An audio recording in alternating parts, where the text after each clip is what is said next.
नमस्कार, फाइटर समाचार में आपका स्वागत है। पेश आज 9 नवंबर दोपहर 3 बजे राजस्थान की खास खबरें। मानव तस्करी के खिलाफ देशव्यापी अभियान में राष्ट्रीय जांच एजेंसी यानी एनआईए ने राजस्थान सहित 10 राज्यों में 55 ठिकानों पर छापे मारे।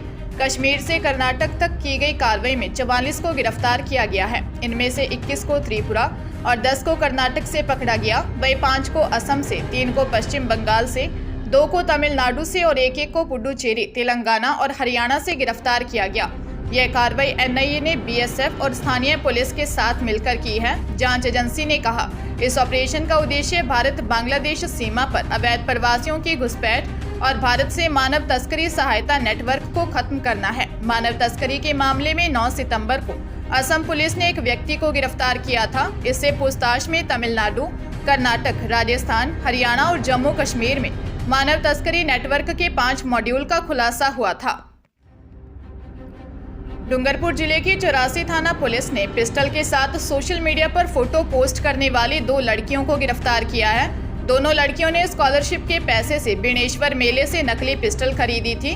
पुलिस अब दोनों से पूछताछ कर रही है। थाना अधिकारी अमृत लाल ने बताया कि सोशल मीडिया पर हथियार के साथ फोटो या वीडियो बनाकर अपलोड करने वालों पर नजर रखी जा रही है। इस दौरान 2 लड़कियों की ओर से बाइक पर बैठकर पिस्टल के साथ फोटो इंस्टाग्राम पर पोस्ट किए हुए मिले। ये फोटो राजकीय विद्यालय गंदवा की छात्रा करिश्मा बल्लाद निवासी गंदवा और भावना रंगौत निवासी गंदवा की ओर से पोस्ट किए गए थे। पुलिस ने दोनों लड़कियों को शांति भंग में गिरफ्तार करते हुए पूछताछ कर रही है। राजस्थान के गृह विभाग ने माना है कि केंद्रीय गृह मंत्री अमित शाह की सुरक्षा में चूक हुई है। मामले में जांच शुरू हो गई है। अजमेर संभागीय आयुक्त सीआर मीणा से 2 दिन में रिपोर्ट मांगी गई है। संभागीय आयुक्त टीम सहित मौके की जांच करने पहुंचे। मौके पर पहुंचकर तारों की ऊंचाई, पोल की स्थिति को लेकर डिस्कॉम विभाग के अधिकारियों से भी चर्चा की। उधर अजमेर डिस्कॉम के प्रबंध निदेशक एनएस निर्वाण ने टीम गठित कर दी है। टीम ने मौका मुआयना किया है। आदेशों के बाद संभागीय आयुक्त सीआर मीणा सहित जिला कलेक्टर सीताराम जाट, एसपी आलोक श्रीवास्तव, अजमेर डिस्कॉम के मुख्य अभियंता एमसी बाल्डी, एक्सीएन बीएल गोदावत सहित आला अधिकारी मौके पर पहुंचे। वहां तारों की ऊंचाई, पोल की स्थिति को लेकर डिस्कॉम विभाग के अधिकारियों से भी चर्चा की। टीम ने स्थानीय लोगों के बयान भी लिए। मामले की जांच 2 दिनों में सरकार को पेश की जाएगी। हरियाणा के रेवाड़ी में फोटोग्राफर की गोली मारकर हत्या कर दी गई। उसका शव कालूवास फ्लाईओवर के पास सड़क किनारे पड़ा मिला है। किसी ने देर शाम उसे फोटो खींचने के बहाने से बुलाया था। इसके बाद वह घर नहीं पहुंचा। मृतक की पहचान गांव ढाणी सुंदरोज निवासी 44 वर्षीय मोहन लाल के रूप में हुई। उसके छाती समेत शरीर पर 2 गोलियां मारी गई थी। गांव कालूवास में इसी फ्लाईओवर के नीचे मोहन लाल की लाश पड़ी हुई थी। पुलिस मौके पर पहुंची तो मोहन लाल के शरीर पर 2 गोली लगी मिली, जिसमें से एक उसकी छाती पर लगी हुई थी। मोहनलाल काफी समय से रेवाड़ी शहर के यादव नगर में अपने परिवार के साथ रहता था। पुलिस अब मोहनलाल के फोन की कॉल डिटेल खंगाल रही है, जिससे इस हत्याकांड का खुलासा हो सके। रामपुरा पुलिस के अलावा सीआईए की टीम पुलिस मामले की जांच करने में जुटी है। एक कहावत है, चैरिटी बिगिंस एट होम, यानी परोपकार की शुरुआत अपने घर से होती है। एक और शब्द है जिसे मंत्र बनाकर प्रधानमंत्री पूरे देश को एक मैसेज देते रहते हैं, वह शब्द है आत्मनिर्भर। फिलहाल भाजपा के 200 उम्मीदवारों को आत्मनिर्भर का एक्सपीरियंस फर्स्ट हैंड हो रहा है, क्योंकि करीब 27 सीटें ऐसी हैं जिस पर बागियों ने टाल ठोक रखी है।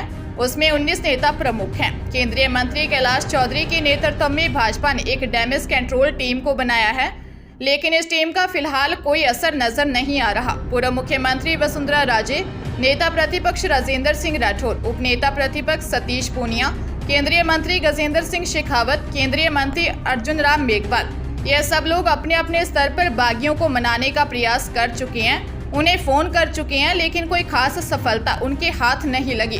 कोई बागी तो फोन बंद कर चुके हैं। कांग्रेस में भी बागियों को मनाने की पुरजोर कोशिश चल रही है। मुख्यमंत्री अशोक गहलोत और दिग्गज नेता मुकुल वासनिक फोन पर फोन घुमाए जा रहे हैं, बागियों से संपर्क साध रहे हैं, लेकिन कांग्रेस में भी किसी बागी की ओर से पर्चा वापस लेने जैसी कोई खबर नहीं आई है। बागियों में कुछ मुख्यमंत्री अशोक गहलोत के करीबी हैं। तो कुछ पूर्व उप मुख्यमंत्री सचिन पायलट के करीबी हैं, कुछ पूर्व मुख्यमंत्री वसुंधरा राजे के करीबी हैं। उनके फोन कॉल से शायद नामांकन वापस हो सकता है, लेकिन अभी तक ऐसी कोई सक्सेस इन तीनों नेताओं को ही नहीं मिली है। वैसे शाम तक यह साफ हो जाएगा कि कौन कौन उम्मीदवार मैदान में हैं। फिर दिवाली की फुलझड़ियां चलेंगी और उसके बाद चुनावी पटाखे।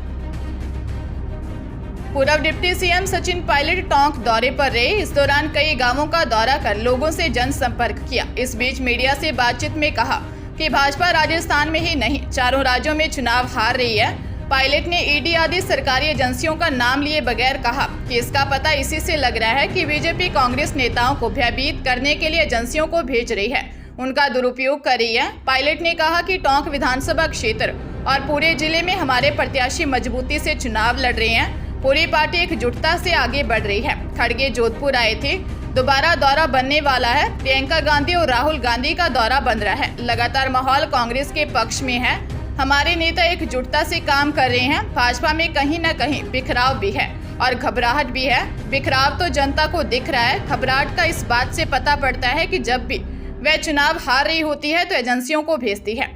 रायपुर भेजा है, मध्य प्रदेश भेजा है, जयपुर भेजा है। कांग्रेस के नेताओं को भयभीत करने के लिए एजेंसी का दुरुपयोग हो रहा है। कोरोना काल में बच्चों की पढ़ाई से दूरी बनने पर वे कमजोर हो गए थे। इसी कमी को निपटाने के लिए शिक्षा विभाग ने 3री से 8वीं तक के बच्चों की राजस्थान की शिक्षा में बढ़ते कदम यानी RKSMB के माध्यम से ऑनलाइन OCR जनरेट कर परीक्षा ली। शाला दर्पण पोर्टल के माध्यम से पेपर ऑनलाइन ही अपलोड किए गए थे। अब इन कॉपियों की जांच शिक्षक नहीं बल्कि आर्टिफिशियल इंटेलिजेंस यानी AI तकनीक के माध्यम से होगा। इसमें कोई गुरुजी न तो अपने चहेते स्टूडेंट पर मेहरबान हो सकेंगे, न ही किसी को कम या ज्यादा नंबर मिलेंगे। जो सवाल पूछे गए उसका OCR में दिए गए 4 कोष्टक में से एक विकल्प में गोला करने पर AI उस बच्चे की मार्किंग करेगा। RKSMB के आंकलन प्रथम की 3री से 5वीं और 6ठी से 8वीं तक की परीक्षा 30 अक्टूबर से 3 नवंबर तक करवाई गई। जालोर जिले के अहोर थाना क्षेत्र के गोदान में नकाबपोश बदमाश पिस्तौल और चाकू की नोक पर सहकारी सेवा समिति के व्यवस्थापक से 2 लाख रुपए मोबाइल लूटकर फरार हो गए। वही मामला दर्ज होने के बाद पुलिस मौके पर पहुंची और आसपास के लोगों से पूछताछ की तो उन्होंने ऐसी कोई घटना होने से इनकार कर दिया। थानाधिकारी चंपाराम ने बताया कि गोदन स्थित सहकारी सेवा समिति के व्यवस्थापक परसाराम ने दर्ज रिपोर्ट में बताया कि वह सहकारी समिति के ऑफिस में बैठा हुआ था। इसी दौरान 2 से 3 नकाबपोश बदमाश आए और चाकू व पिस्तौल दिखाकर 2 लाख रुपए और मोबाइल लेकर भाग गए। थानाधिकारी ने बताया कि अभी तक जांच चल रही है। सीकर जिले में लोन की किश्त चुकाने के बाद भी मजदूर का लोन नहीं चुक पाया। कारण रहा कंपनी के कर्मचारी ने ही पैसों का गबन कर लिया। लोसल इलाके में खुड गांव निवासी बद्रीलाल ने लोसल थाने में रिपोर्ट देकर बताया कि उन्होंने घर बनाने के लिए उम्मीद हाउसिंग फाइनेंस लिमिटेड से 4,62,584 रुपए का लोन लिया था, जिसमें से उन्हें 3,70,000 रुपए मिले और उन्हें 88 किस्तों में जमा करवाने थे। मजदूरी का काम करने के चलते मेहनत करके बद्रीलाल ने कंपनी के कर्मचारी ताराचंद के जरिए 7,42,000 रुपए दे चुका है। क्योंकि ताराचंद ही घर पर किश्त लेने आता था, ताराचंद ने कभी भी पैसे जमा होने की रसीद बद्रीलाल को नहीं दी। लेकिन जब बद्रीलाल ने कंपनी में पता किया तो उन्हें पता चला कि उनके लोन के केवल 4,40,000 रुपए ही जमा हुए हैं। फिलहाल पुलिस ने मामला दर्ज कर जांच शुरू कर दी है।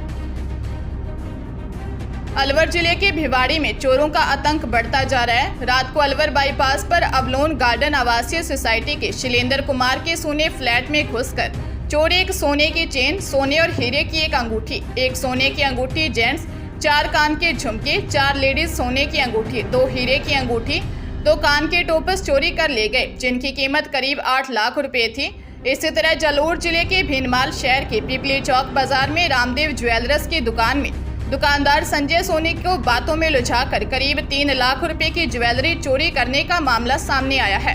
पुलिस ने मामला दर्ज कर चोरों की तलाश शुरू कर दी है।